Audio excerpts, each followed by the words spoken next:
वालेकुम, मेरा नाम मतीनुद्दीन। मैं popular front of India Ramnagar district का इंचार्ज प्रेसिडेंट हूँ। मेरे साथ हमारे रामनगर के तबरेज़ अली ख़ान हैं। इन्हों रामनगर के एक कार्यकर्ता हैं। उसी तरीके से हमारे चनपटनाथ जो बाजू में हमारा ताल्लुक़ है, वहाँ के एक कार्यकर्ता और एक ज़िम्मेदार हैं। हमारे वसीम पाशा। अस्सलाम वालेकुम। वालेकुम अस्सलाम। सर, हम लोग यहाँ पे रामनगर आए हुए थे जी। मुख्तलिफ तंजीमों की जानिब से जो इमदाद की जा रही है उसका नज़ारा किया हमने। वहीं पे पॉपुलर फ्रंट की जानिब से भी जो नौजवान काम कर रहे थे हमने देखा है। सर, आप वैसे प्रेसिडेंट रामनगर के, अपना इंट्रोडक्शन देते हुए कितने दिनों से क्या क्या कर रहे हैं, जरा बताइए सर। जी बेशक। तो मेरा नाम मतीनुद्दीन, तो Ramnagar popular front of India का डिस्ट्रिक्ट प्रेसिडेंट हूँ। जैसे ही पिछले हफ्ते बरोज़े पीर सुबह एक 3:30 बजे से बारिश ज़्यादा होने की वजह से जो पीछे एक बड़े साहब का जो नाला ओवरफ्लो होने की वजह से जो बहुत ज़्यादा पानी बढ़िया नाले में, तो तकरीबन एक सुबह के 5 बजे इन्हें ओवरफ्लो होना शुरू हुआ। तो 5 बजे से हमने कॉल्स आना शुरू हुए। इसके सिलसिले से कार्रवाई करने के लिए बहुत सारी अवाम हमारे पास अप्रोच करें, तो हमें अपने कारकुन को इमीडिएटली 5 बजे से हमें फील्ड में रेस्क्यू के लिए, स्पेशल जो रेस्क्यू के लिए हमें सब ये करें। तो अवाम इसमें भरपूर साथ दी। तो हमें आइडेंटिफाई करें कि कहाँ कहाँ अफेक्टेड एरियाज़ हैं, वहाँ वहाँ पॉकेट बनाए। तो उस दिन की हालत एक मॉर्निंग की, उस दिन एक 3-4 घंटे में हालत ऐसी थी कि कौन कहाँ है मालूम नहीं था। फिर भी हमारे अलग अलग वॉलंटियर्स अलग अलग इलाक़ों में, अलग अलग गलियों में रहने की वजह से क्या हुआ, वहाँ की अवाम को साथ लेते हुए एक रेस्क्यू का ऑपरेशन चला। तो उसमें एक 10 या 11 बजे तक ये पूरा काम हुआ, जिसमें अल्हम्दुलिल्लाह अल्लाह के फजल करम से कोई जानी नुकसान होने नहीं दिया। और रेस्क्यू में भी बहुत मुश्किलात पेश आए। उसमें एक मुश्किलात ख़तरनाक सांपों का भी एक बहुत सारे सोशल मीडिया में आप देखे रहेंगे। उसके साथ आप बहुत सारे ऐसे घर थे जहाँ पे पहुँचने नहीं हुआ, और पहुँच गए तो भी डोर हम ना खोलने नहीं हुआ। तो वहाँ पे हमें ऊपर से छत का निकाल कर वहाँ से वैसा है बहुत सारे रेस्क्यू, और इमीडिएटली जितना भी रेस्क्यू मटेरियल है वो सब हमें करें। तो ये एक पीर के दिन का एक सरसरी एक रिपोर्ट थी। तो उसके बाद जैसे पानी थोड़ा कम होता गया, तो तकरीबन बाद में हमारे जायज़े में आया कि ये छोटा मोटा नुकसान नहीं था, एक बहुत बड़ा रामनगर की तारीख़ में अब तक नहीं हुआ था ऐसा एक बहुत बड़ा इम्पैक्ट, बहुत बड़ा एक फ्लड का असर हुआ था। तो इसमें तकरीबन हमारी जो एक नॉलेज है उसमें 2000 से ज़्यादा इससे घर मुतासिर और फैमिलीज़ मुतासिर हुए थे। तो और 70 से ज़ायद तकरीबन एक 100 के करीब पूरे घर तबाह हो गए थे। और इसमें बहुत सारे जो छोटे मोटे डैमेज हैं उसमें वो भी अगर मिलाए तो कुल 1500 से ज़्यादा घर तबाह हो गए। देखो, फ्लड का एक हमारी इसमें भी एक बहुत पहला एक ऐसा एक्सपीरियंस पहला ऐसा कोई एक्सपीरियंस हमारी रामनगर में हमारी आवाम को भी नहीं था। तो इसमें हमें इमीडिएटली एक जो काम हुआ, तो हमें जो पीर के दिन से दोपहर से हमारे पूरे वॉलंटियर्स आवाम को साथ लेते हुए एक क्लीनिंग में हमें उतरे। तो टोटल एक जो क्लीनिंग का काम था, जो घर में जो कीचड़ या पूरा बड़े बड़े सामान जो हो गए थे उसमें वापस क्लीनिंग करने के इसमें था। देखिए, फ्लड में जो बहुत हमारे अभी के एक्सपीरियंस में क्या है, जो इनिशियल के जो 5 दिन है वो एक हमारे गोल्डन पीरियड है। तो हमारा टोटल टारगेट यही था कि पूरे तंजीमों को साथ लेते हुए, आवाम को साथ लेते हुए ये जो क्लीनिंग का है 5 दिन के अंदर कंप्लीट 100% होना है बोल के।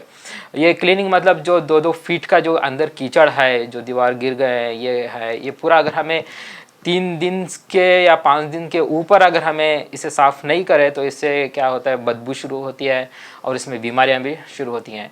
तो अल्हम्दुलिल्लाह आज एक बरोज़े इतवार को आज एक कॉन्फिडेंस है कि हमें वो एक टारगेट को अवाम की इमदाद के साथ क्या हुआ, एक टारगेट को हमें अचीव करें। तो इसके साथ दूसरा जो मुद्दा है जो हमें ये करना है, किस तरीके से ये जो फैमिलीज़ असर हुए हैं इस सैलाब से वापस अपनी मामूली ज़िंदगी को आ जाए।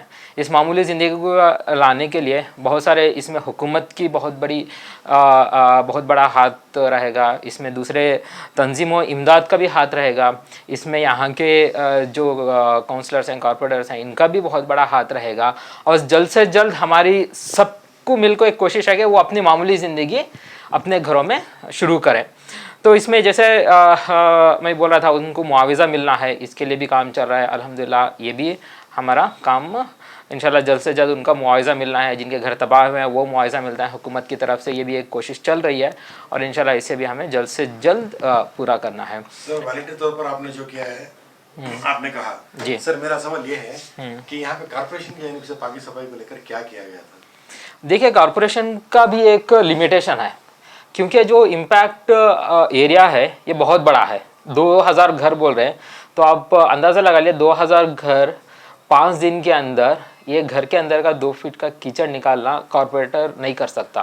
कॉरपोरेटर गलियों की सफाई कर सकता है, कॉरपोरेटर जेसीबी लेके आ सकता है, ट्रैक्टर लेके आ सकता है, मगर उन गलियों में जब तक अवाम उतर के एक एक्टिव वॉलंटियर्स ऑर्गेनाइज्ड हो गया हम ऐसा काम नहीं करेंगे तो 5 दिन का काम 1 महीना होता है। अगर 1 महीना अगर हम ले लिए इसके वास्ते तो इसका नुकसान बहुत ज़्यादा रहेगा। अच्छा, अवाम में एक शिकायत थी गवर्नमेंट से उन्हें कुछ मदद नहीं मिल रही है, जबकि अभी सीएम इब्राहिम साहब से मुलाकात हुई थी तो उन्होंने कहा कि 2000 लोगों को 10-10 हज़ार रुपये जारी हुए हैं। आपके इल्म में कुछ आया है? जी, मेरे इल्म में 1500 लोगों को मिला है। ये ऑलरेडी लिस्ट पब्लिकली हमें फॉलोअप करके वो भी तहसीलदार से मीटिंग करके वो लिस्ट निकाले हैं किस किस का है करके। उसमें सर्वे में बहुत सारा हमने हमारे तरफ से भी हमें वॉलंटियर्स को उनको रिपोर्ट वगैरह दिए हैं, उनके बैंक अकाउंट्स एड्रेसेस वगैरह में बहुत मदद किए हैं। इसमें लोकल काउंसलर्स इन्होंने भी बहुत सारा काम किए हैं इसमें। तो इसके आगे अभी जो है 10,000 ये काफ़ी नहीं है। ये 10,000 सिर्फ एक इमीडिएट रिलीफ है, ठीक है, और इससे उनकी जो हालत है वो मामूली नहीं हो सकती है। अच्छा, इससे पहले जब कोविड जैसे हालात थे तो आप और एसडीपी जो भी तंजीमें हैं, ना हिंदू देखा ना मुसलमान देखा, एक इंसानियत की फिक्र करते हुए काम किया था और आज दोबारा आप ये कर रहे हैं, तो मैं समझता हूँ कि आने वाले दिनों में भी आपकी खिदमत जारी रहेगी। तो इंशाल्लाह एक तंजीम का एक फाउंडेशन मकसद ही यही है कि हमें रेस्क्यू एंड रिलीफ का हमारा अलग ही एक डिपार्टमेंट है, अलग हमारे लिए ट्रेनिंग्स हैं। सिर्फ एक रामनगर के ये नहीं है, अगर आप पिछले अगर आप जाएंगे तो वो कन्नूर हो या आसाम हो, बहुत एक्टिवली हमने यहाँ सब किया है। तो इंशाल्लाह कोई भी एक नेचुरल डिज़ास्टर अगर होगा हिंदुस्तान के अंदर तो बिना कोई धर्म के, बिना कोई इसके इंशाल्लाह अल्हम्दुलिल्लाह हमें आगे हमेशा पाएंगे। सर एक आखिरी सवाल, जी, गवर्नमेंट से आपकी कुछ क्या डिमांड है? देखिए, गवर्नमेंट से जो डिमांड है हमें इसे थोड़ा बहुत बारीकी से थोड़ा जाना है। देखिए, सिर्फ हमें एक अवाम से, खासकर अवाम से एक अपील ये है कि सिर्फ आप डिमांड अपने घर में रखेंगे तो नहीं मिलेगा। इन डिमांड को कैसे गवर्नमेंट के स्कीम से समझना है। जैसे एक घर डैमेज हुआ, डिमोलिश हुआ, इसकी अलग स्कीम है। जैसे आपके मवेशी तबाह हो गए हैं, इसकी अलग स्कीम है। जैसे आपके कारखाने तबाह हो गए, इसके अलग सेरिकल्चर डिपार्टमेंट से अलग बजट है, सेरिकल्चर डिपार्टमेंट से अलग स्कीम है।